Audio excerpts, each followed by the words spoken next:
दोस्तों, मेरा नाम निधि है और सर के चैनल पर मैं इससे पहले भी कहानियां भेज चुकी हूं। मैंने कहानियों में बताया था कि मेरे पिताजी एक भगत हैं। तो ठीक एक बार की बात है, जब मेरे पिताजी एक जगह भक्ति करने गए थे, वहां पर एक लड़की थी जिसके ऊपर एक आदमी की आत्मा थी। और ठीक जिस घर में वो रहती थी, उस घर के ठीक सामने एक पेड़ था जिस पर वो आत्मा रहती थी। पिताजी वहां लड़की के घर गए, ठीक अपने दोस्त के साथ। जब भी पिताजी भक्ति करते थे तो वो हमेशा उनका साथ देते थे। उन पर भी देवता आते थे। उनका नाम आरपी सिंह है। वो भी ठीक हमारे गांव के ही हैं, जिनको हम ताऊ बोलते थे। पर दोस्तों, अब वो इस दुनिया में नहीं रहे। लेकिन जब पिताजी वहां पर पहुंचे तो पिताजी के बारे में भी कोई ठीक से जानता नहीं था। और ठीक उस लड़की के घर वालों ने पिताजी को किसी के कहने पर बुलाया था। वहां पिताजी के अलावा और भी भगत थे। उस लड़की पर बहुत दिनों से भक्ति चल रही थी। कोई उसे ठीक नहीं कर पा रहा था। कोई भी उसे ठीक नहीं कर पा रहा था। लड़की के माँ बाप बहुत परेशान हो गए थे। और तो और जो भी भगत वहां पर बैठे थे, उनमें से कोई कहता कि इसको बकरे की बलि चढ़ाओ, तो कोई और कहता कि मुर्गी की भेंट चढ़ाओ। परिवार पैसों के लिए भी परेशान हो गया था। और ठीक उस लड़की की हालत देखकर भी मेरे पिताजी भी अक्सर तो वो 1-2 दिन पहले देखते हैं कि उस घर में चल क्या रहा है। जब वो सब कुछ ठीक से समझ जाते हैं, तब जाकर कहीं अपनी पूजा को शुरू करते हैं। खैर, उस लड़की के माता पिता आए और पिताजी से पूछने लगे कि आपको क्या लगता है, ये कैसे ठीक होगी? आप कुछ क्यों नहीं कर रहे हो? पिताजी ने उनको समझाया कि ये लड़की बहुत कमजोर हो गई है और इसमें इतनी ताकत नहीं है कि इसके ऊपर भक्ति करी जाए। अक्सर जब कोई भी भगत सामने वाले इंसान के अंदर से भूत या आत्मा को खींचता है, तो जिसके शरीर में आत्मा होती है वो बहुत जोर से उछलती है, इधर उधर कूदती है, लेकिन वो उसके शरीर से निकलना नहीं चाहती। और असली भगत वही है जो इसकी जांच ठीक से कर सके। इन चीजों में शारीरिक और मानसिक दोनों ताकत लगती है, लेकिन इस लड़की में जान नहीं है। पिताजी ने लड़की के माता पिता को कहा कि एक तरीका है जिससे इस लड़की की जान बच जाएगी। मैंने 2 दिनों में नोट किया कि जब भी इस लड़की पर भक्ति होती है और जैसे ही लगता है कि अब आत्मा को हम कैद कर सकते हैं, लेकिन वो आत्मा इस लड़की के शरीर से निकलकर ठीक उस पेड़ पर बैठ जाती है। वो सबको देखकर हंसती है, लेकिन वो सिर्फ इस लड़की को ही दिखाई देती है। और तो और तुम्हारे घर के सभी लोगों को परेशान देखकर उसको बहुत मजा आता है। धीरे धीरे ये आत्मा आप सबको दिखने लगेगी। पिताजी ने कहा, पर आप चिंता ना कीजिए, आपकी बेटी की जान बच सकती है। उन्होंने कहा कि इस लड़की की जगह किसी और के शरीर में उस आत्मा को बुलाना होगा। अभी हाल ही में किसी और के शरीर में इस आत्मा को बांधा जा सकता है। अभी आपकी लड़की बेहोश है और हम किसी के भी शरीर में अगर इसे बुलाएंगे तो आसानी से उस आत्मा को काबू कर सकते हैं। दोस्तों, जब ये बात लड़की के घर वालों ने सुनी तो सोचने लगे कि ये करना सही रहेगा या नहीं। लेकिन लड़की की मां ने कहा कि आप मेरे ऊपर उस आत्मा को बुलाओ, पर मेरी बेटी को बचा लो। पर दोस्तों, घर वालों ने जब ये बात वहां बैठे सभी भगत को बताई तो उनमें से कुछ भगत बोलने लगे कि आपको अपनी बेटी ठीक करवानी है या नहीं? आपकी लड़की अभी तक ठीक नहीं हुई है, लेकिन आप लोग उस आत्मा को अपने शरीर में बुलाना चाहते हो। दोस्तों, ये बात उसने कही थी जो उस लड़की के पिताजी के जान पहचान के थे। पिताजी ने उनको भी समझाने की कोशिश की, लेकिन वो सुन नहीं रहे थे। बाकी भक्तों ने मिलकर उस लड़की के माता पिता को अपनी बातों में कर लिया। फिर उस लड़की के माता पिता भी मेरे पिताजी से कहने लगे कि पता नहीं ऐसा क्या हो गया, शायद ये लड़की बच नहीं पाएगी। लड़की के पिताजी ने मेरे पिताजी से कहा, आप यहीं बैठिए और जो दूसरे भगत हैं उनको एक बार अपना काम करने दीजिए। पिताजी चुपचाप वहां पर बैठ गए। कहीं ना कहीं पिताजी ने एक बार और लड़की के माता पिता को फिर से समझाने की कोशिश की, लेकिन किसी ने नहीं सुनी। खैर, उस लड़की पर भक्तों ने दोबारा पूजा शुरू करी। बहुत देर तक ऐसा चलता रहा। वो लड़की उस टाइम अचानक से उठकर बैठ जाती और कभी हंसती तो कभी रोने लगती। कई बार उसकी सांसें इतनी तेज हो जाती कि वो अपने आप ही बेहोश हो जाती। दोस्तों, यकीन मानिएगा, वो मंजर बहुत डरावना होता था। 2 बार तो ऐसा हुआ कि वो लड़की भाग के पेड़ के पास जाती और भागकर घर में आ जाती। एक बार तो वो उस पेड़ पर चढ़कर बैठ गई। उसे देखकर लड़की के घर वाले सब लोग बहुत ज्यादा डर गए। पर उस लड़की को जैसे तैसे पेड़ से नीचे उतारा गया। दोस्तों इसके बाद वही हुआ जो नहीं होना चाहिए था। वो लड़की बहुत तेज से चीखी और उसकी जान वहीं पर निकल गई। इतना सब होने के बाद पूरे घर में मातम छा गया। इसके बाद मेरे पिताजी ने कहा कि मैं आप सबको समझा रहा था, लेकिन अब क्या ही कर सकते हैं, शायद उसकी किस्मत में यही लिखा था। अगर आप एक बार मेरी बात मानते तो शायद आपको ये नहीं देखना पड़ता। पर खैर, जैसी ऊपर वाले की इच्छा। दोस्तों, मेरे पिताजी का नाम मुकेश है और मैं आप सभी को ये कहना चाहती हूँ कि इस दुनिया में मदद करने वाले बहुत कम लोग होते हैं, लेकिन हमारी इसी ही दुनिया में कुछ लोग ऐसे भी हैं जो मदद तो करते हैं मगर सिर्फ अपने फायदे के लिए।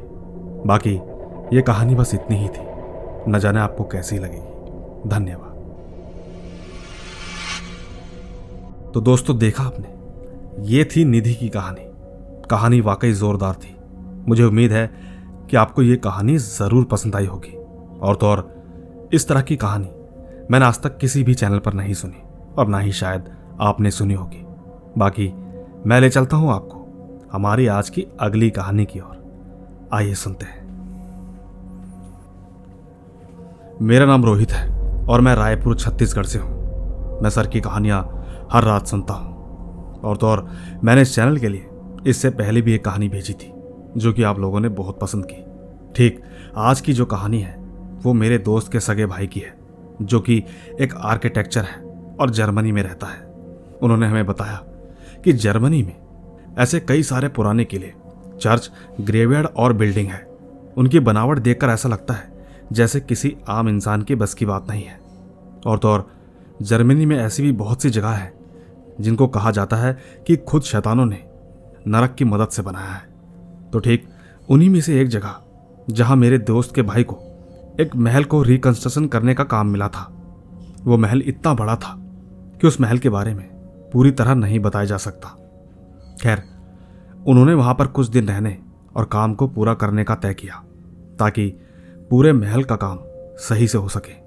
वो चाहते थे कि वो हर कोने की खासियत पर बारीकी से काम कर सके।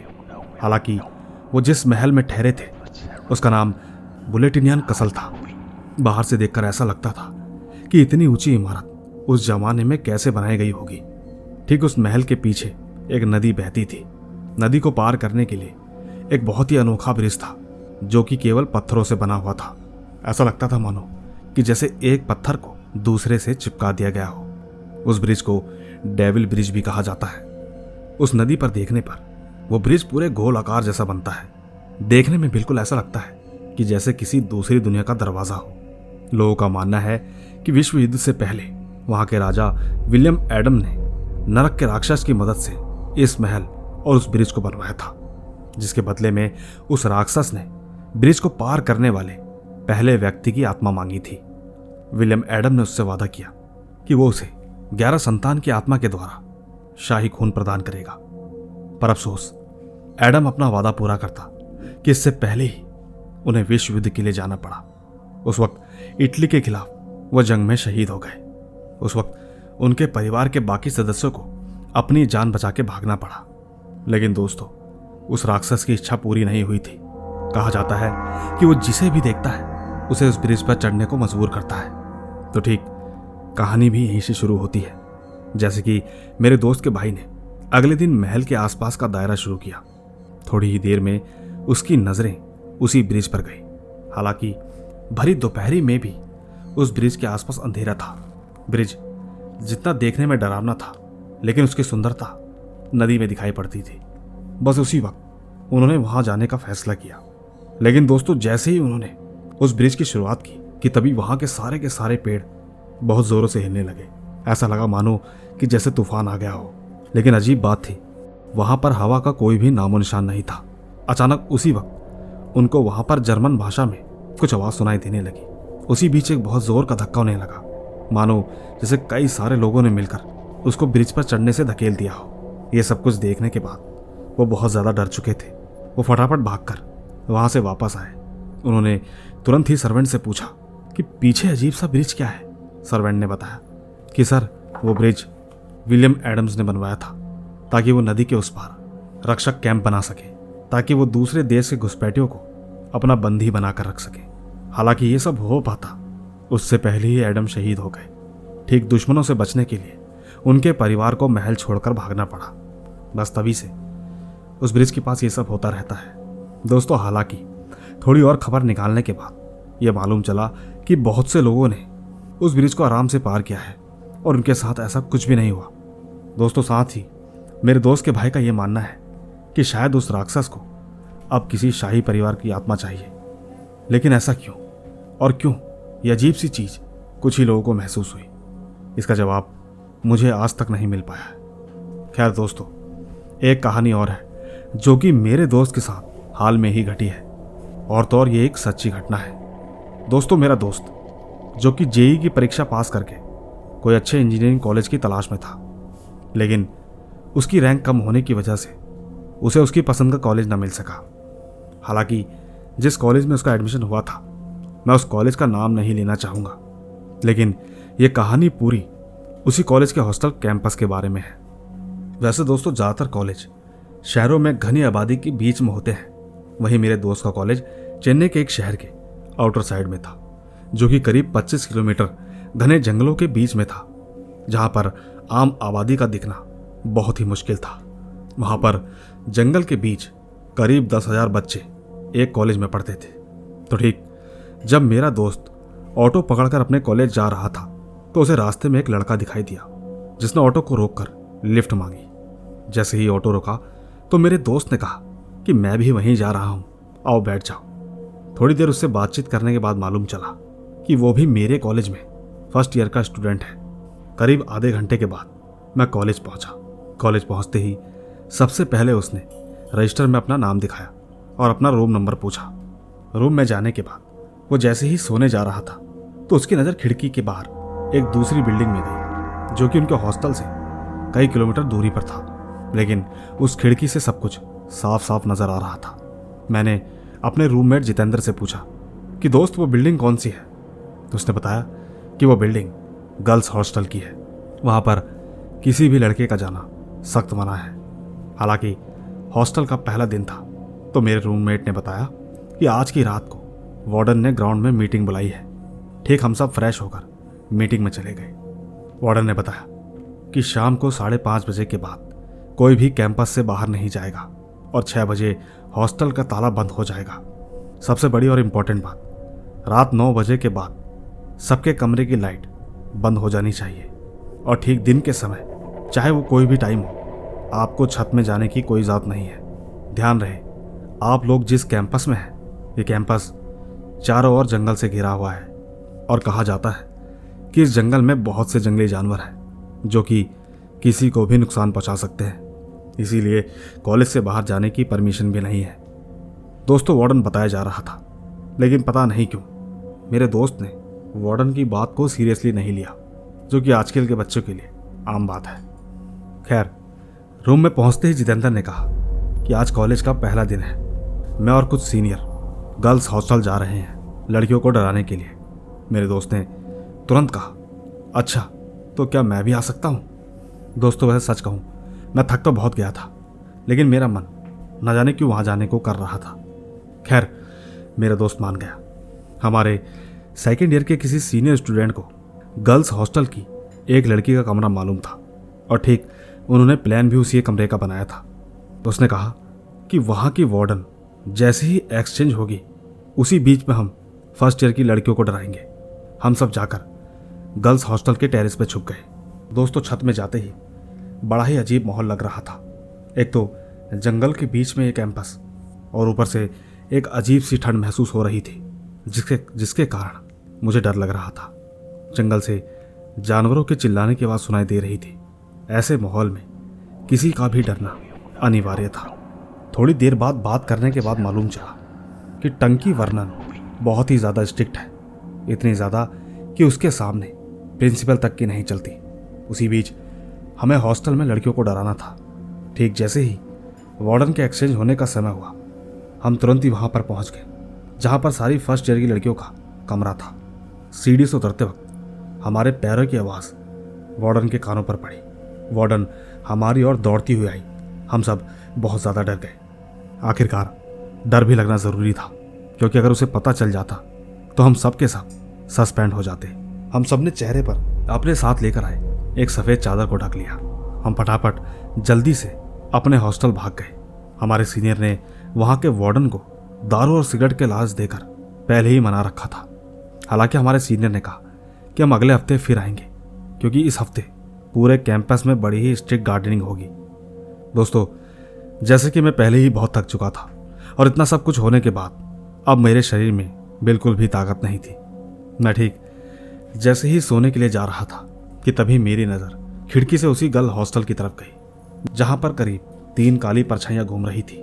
मुझे लगा कि शायद वार्डन और गार्ड पता नहीं कौन था जो कि टेरेस से नीचे आ रहे थे। जैसे तैसे एक हफ्ता निकल गया। मैंने कॉलेज के बारे में कई सारी बातें पता लगाई और कई सारी बातें मुझे सुनने को भी मिली। खैर, एक हफ्ते बाद हम गर्ल्स हॉस्टल गए। सबसे पहले हम जाकर टेरेस में छुप गए। हमने वार्डन के एक्सचेंज होने का इंतज़ार किया। हमने जैसे ही देखा कि वार्डन अपनी ड्यूटी दूसरे वार्डन को देने जा रही है, हम तुरंत भागकर 4th फ्लोर पर आ गए। हमने सबके दरवाजों के आगे काली चूड़ियाँ रख दी और होली के लाल रंग से दरवाजों पर लिख दिया, किनपुड़े। दोस्तों, किनपुड़े तमिल में मौत होता है। दोस्तों, हम जैसे ही वहाँ से निकल रहे थे कि वहाँ पर दूसरी वार्डन आ गई। हम जैसे तैसे करके 1st फ्लोर की सीढ़ियों की खिड़की से कूद गए। ज़्यादा पेड़ होने के कारण हमें चोट नहीं आई, लेकिन हमें वापस हॉस्टल जाने के लिए जंगल को पार करना था। हम जैसे ही थोड़ा आगे बढ़े तो हमारे एक सीनियर ने कहा कि ज़रा ऊपर देखो दोस्तों। हमने जैसे ही ऊपर की ओर देखा तो मानो हमारा दिल धड़कना रुक गया। हमने देखा कि हॉस्टल की छत पर तकरीबन 3 काली परछाइयाँ घूम रही है। हम उसे देखकर बड़ी ही तेजी से भागे। वो परछाई टेरेस से कूदकर हमारा पीछा करने लगी।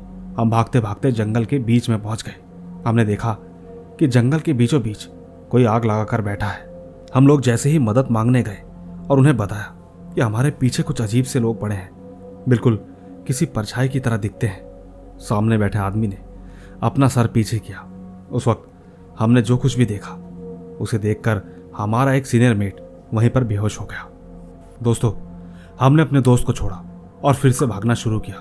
अब हमारे पास और कोई रास्ता नहीं था। हमें हॉस्टल के पास से ही मदद मिल सकती थी।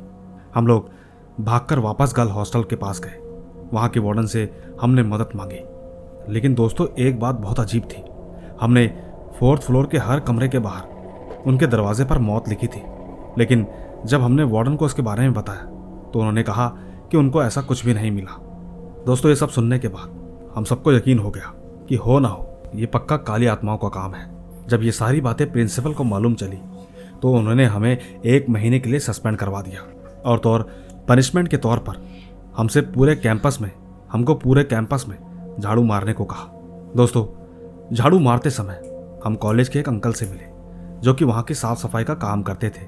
उन्होंने हमें बताया कि जिन काली परछाइयों को हमने देखा था वो और कोई नहीं बल्कि इसी हॉस्टल में पढ़ रही 3 लड़कियों की थी, जो कि सिर्फ पढ़ाई से मतलब रखती थी। स्कूल के श्रीमान के बेटे की नज़र उनमें से एक लड़की पर गई। उस वक्त चेयरमैन के लड़के को बहुत समझाया कि उनका पीछा छोड़ दे, लेकिन वो इतना गुस्सा हो गया कि उसने उस लड़की को गला दबा के मारने की कोशिश की और बाकी की 2 लड़कियां उसी रूम में उसे बचाने की कोशिश कर रही थी। चेयरमैन के बेटे ने उसके साथ उन दोनों लड़कियों को भी मार दिया। वो ठीक उनके कमरे को बाहर से लॉक करके भाग गया। कुछ दिनों बाद जैसे ही वो रूम खोला गया तो वहां से उन लड़कियों की लाश मिली। इसके बाद तुरंत उनके माता पिता को बुलाया गया और चेयरमैन के बेटे को तुरंत ही अरेस्ट कर लिया गया। कहा जाता है कि उस दिन के बाद से वो तीनों लड़कियां हॉस्टल की टेरेस पर घूमती हैं। माना जाता है कि आगे से ऐसी कोई घटना ना हो, इसीलिए वो बाकी लड़कियों की रखवाली करती हैं। दोस्तों, ये बात सुनने के बाद मैं बस आपसे इतना ही कहूँगा कि आप जब भी अपने घर से दूर पढ़ाई करने के लिए जाएं और वहाँ पर अकेले रहें तो प्लीज़ आप वहाँ के नियमों का पालन ज़रूर कीजिएगा, क्योंकि वहाँ के लोग उन सब नियमों को कुछ सोच समझ कर ही बनाते हैं। बाकी मेरी ये कहानी आपको कैसी लगी ये तो मैं नहीं जानता, लेकिन ये मेरे दोस्त की रियल घटना है। धन्यवाद। दोस्तों, मेरा नाम अमन है और ये बात तब की है जब मैं करीब 8 साल का था। तब मैं और मेरा भाई आरिफ क्लास 4th में थे। हम दोनों पढ़ने में बहुत होशियार थे। हम 5 भाई बहन हैं। ठीक उन दिनों सर्दियों का मौसम था। मैं अपने बुआ के लड़के आरिफ के साथ ही सोता था। हम लोग अक्सर 11 बजे तक सो जाते थे। और ठीक जैसा कि मैंने आपको बताया कि उन दिनों सर्दियों का मौसम था, तो हम दोनों कमरे में सो रहे थे। हमारे माता पिता हम दोनों को हमारे घर में अकेले कमरे में सोने नहीं देते थे। वैसे ये बात हम बहुत बार पूछ चुके थे कि पिताजी, हम लोगों को कमरे में अकेले क्यों नहीं सोने देते हो। बार बार लगातार पूछने पर भी वो ये बात नहीं बताते थे। और आपको एक बात और बता दूं कि ये बात 2004 की है। उन दिनों ज़्यादातर लाइट नहीं आती थी। हम लोग खिड़की वाले कमरे में खिड़की खोलकर आराम से सोते थे। हमारा घर मैदान के पास में ही था। इसी तरह एक बार की बात है, हम दोनों मैथ्स का होमवर्क करना भूल गए। और ठीक हमारे मैथ्स वाले सर बहुत ही ज़्यादा स्ट्रिक्ट थे। हम जैसे ही खाना खाकर सोने गए, तब हमें याद आया कि मैथ्स का होमवर्क तो किया ही नहीं। आपको एक बात और बता दूं, आरिफ बहुत ही ताकतवर था। उसने मुझसे कहा कि हम दोनों रात में होमवर्क करेंगे, लेकिन मैंने उसे बहुत मना किया, लेकिन वो फिर भी नहीं माना। फिर हम दोनों करीब 1 बजे उठे और होमवर्क करने लगे। यकीन कीजिएगा, अचानक खिड़की के पास मुझे एक साया दिखा। तब मैं बहुत ज़ोरों से चिल्लाया। मेरी आवाज़ सुनने के बाद मेरे माता पिता उठ गए। वो भागकर हमारे कमरे में आए, जिस कमरे में मेरा भाई आरिफ और मेरे मामा सोते थे। पिताजी ने कहा कि बेटा क्या हुआ। मैंने पिताजी को इशारे में कहा कि पिताजी, उस खिड़की के पास मैंने किसी को देखा था। पिताजी ने कहा, बेटा खिड़की के पास तो कोई नहीं है। दोस्तों, उस रात तो मैं जैसे तैसे सो गया, लेकिन वो साया मुझे बार बार दिखने लगा। ये बात मैंने पिताजी को जाकर कही। पिताजी ने तुरंत ही मुझे एक मौलवी को दिखाया। उन मौलवी ने मुझे देखते ही बता दिया कि मुझ में एक जिन्नात है। ये बात सुनने के बाद मेरे माता पिता बहुत डर गए। मेरी माँ तो बहुत रोने लगी। मौलवी जी ने कहा कि आप इसको जुम्मा के दिन लेकर आना। मेरे माँ बाप मुझे जुम्मा के दिन मौलवी साहब के पास लेकर गए। यकीन कीजिएगा, उन्होंने जिन्न से बात करी। उन्होंने जिन्न से कहा कि तू इस बच्चे को क्यों परेशान कर रहा है। जिन्न ने कहा कि इसने मेरे घर को गंदा किया है। दोस्तों, मैंने आपको पहले ही बताया था कि मेरा घर मैदान के पास है, तो मैंने गलती से एक पीपल के पेड़ के पास वॉशरूम किया था। ठीक जिन्नात ने भी यही बात कही थी। कहने लगा था कि मैं इसको सज़ा देकर ही जाऊंगा। मौलाना साहब ने कहा, ठीक है, ये बता तू क्या लेगा इसको छोड़ने का। जिन्न ने कहा कि मैं इसको नहीं छोड़ूंगा। मौलवी साहब ने फिर दोबारा कहा, मैं फिर तुझसे एक बार और पूछ रहा हूँ, बता इसको छोड़ने का क्या लेगा। इसके बाद जिन्न ने अपनी बात रखी। उसने कहा कि उस पेड़ के नीचे 7 किलो लड्डू और 2 बकरे रखकर आ जाओ। जाते समय पीछे मत देखना, और ये काम कल के कल ही होना चाहिए। दोस्तों, जिन्न के मुताबिक हम लोगों ने उस पेड़ के नीचे 7 किलो लड्डू और 2 बकरे बांध दिए। और ठीक घर आने के बाद तब से मुझे ना तो रात में कुछ दिखता है और ना ही मेरे साथ कुछ बुरा हुआ।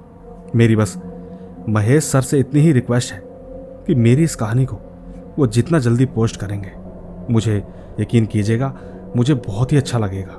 वैसे आपको बता दूं कि मेरे पास और भी कहानियां हैं जो कि मैं आपको बाद में बताऊंगा, क्योंकि अक्सर मुझे ज़्यादा टाइम नहीं मिलता। धन्यवाद। दोस्तों, ये थी अमन की कहानी। इनकी कहानी भी अच्छी थी। मुझे उम्मीद है आपको ये कहानी भी ज़रूर पसंद आई होगी। बस आप नीचे कमेंट्स ज़रूर कीजिएगा। तब तक मैं आपको ले चलता हूँ अगली कहानी की ओर। आइए सुनते हैं। दोस्तों, मेरा नाम प्रेम है। मैं सर से शुक्रिया करता हूँ मेरी कहानी को अपनी आवाज़ देने के लिए। यह हादसा मेरी माँ के साथ हुआ था जब वो 18 साल की थी। हम लोग उड़ीसा के एक छोटे से गांव में रहते हैं। एक दिन मेरी माँ और उनकी एक दोस्त किसी काम से दूसरे गांव गए थे। उस वक्त दूसरे गांव से जाने वाला रास्ता खेत और जंगल से हुआ करता था।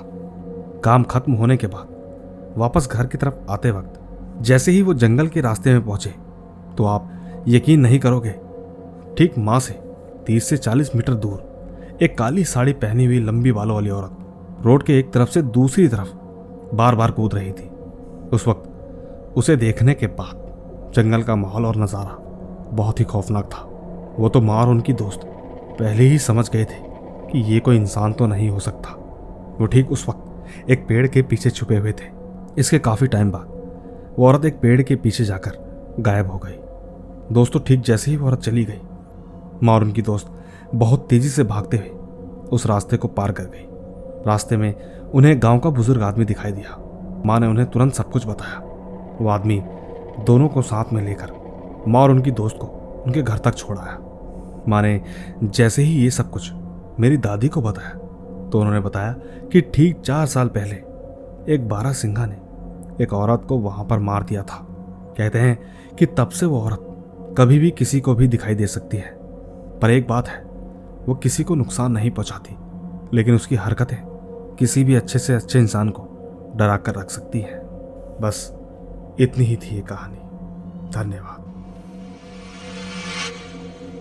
आइए दोस्तों, ले चलता हूं आपको हमारी आज की आखिरी किस्से की ओर। आइए सुनते हैं। दोस्तों, मेरा नाम सौरभ है। मैं फरीदाबाद बसंतपुर गांव में रहता हूं। आपको बता दूं कि वैसे तो मेरा ऑफिस छतरपुर में है और मैं रोज आना जाना करता हूं। साथ ही मेरे साथ आज तक ऐसा कुछ नहीं हुआ, लेकिन एक दिन जब मैं अपने ऑफिस से घर आ रहा था तो रास्ते में एक पुराना किला पड़ता है। उस दिन बहुत बारिश भी हो रही थी। मैं चुपचाप अपने घर जा रहा था। रात के 2 बजे का समय था।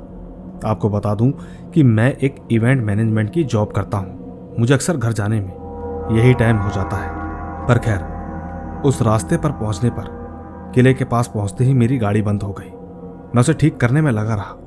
मुझे अपनी बाइक को देखते देखते 3 बज गए। इसके बाद अचानक मेरे पास एक बूढ़ा आदमी आया। कहने लगा कि क्या हुआ बेटा, इतनी रात गए यहाँ क्या कर रहे हो? मैंने उनसे कहा, कुछ नहीं अंकल, मेरी बाइक खराब हो गई है, बस वही देख रहा था। उस आदमी ने मुझे ऊपर से नीचे तक देखा और कहने लगा कि ये जगह ठीक नहीं है, तुम यहाँ कितनी देर से हो? मैंने बाबा से कहा कि बाबा 1 घंटे से।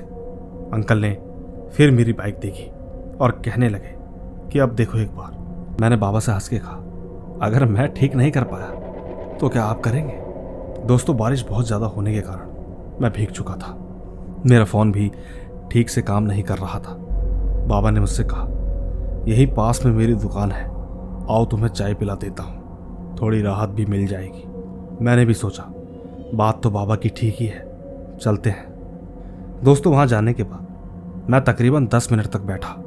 इसके बाद उसकी वाइफ ने मुझसे पूछा कि बेटा कुछ खाओगे? मैंने उनको देखकर मना कर दिया। धीरे धीरे मेरी आंखें भी बंद हो रही थी। मुझे अचानक नींद से आने लगी। मैं चुपचाप थोड़ा सा सो गया था। इसके बाद जब मेरी आंखें खुली तो मैं एक पुराने से घर में था। वहां पर लाइट भी नहीं थी। अचानक मेरे कान में आवाज आई। मुझे बहुत डर लगने लगा। मैं तुरंत उठकर भागा और भागते भागते किसी चीज से टकराकर नीचे गिर गया। दोस्तों, जो मैंने देखा आप यकीन नहीं मानोगे। वो आदमी ठीक वहीं पर पड़ा हुआ था जो मुझे दुकान पर लेकर आया था। मैं उसे देखकर हड़बड़ाते हुए भागा। मैंने तुरंत ही अपनी बाइक चालू की। भगवान का शुक्र था, मेरी बाइक स्टार्ट हो गई। मैंने तुरंत ही उस रास्ते से अपनी गाड़ी घुमाई और दूसरे रास्ते से निकल पड़ा। आप यकीन कीजिएगा, उस दिन के बाद से मैंने अपना रास्ता ही बदल दिया है। बस इतनी ही थी मेरी ये कहानी। नहीं मालूम आपको कैसी लगेगी। धन्यवाद।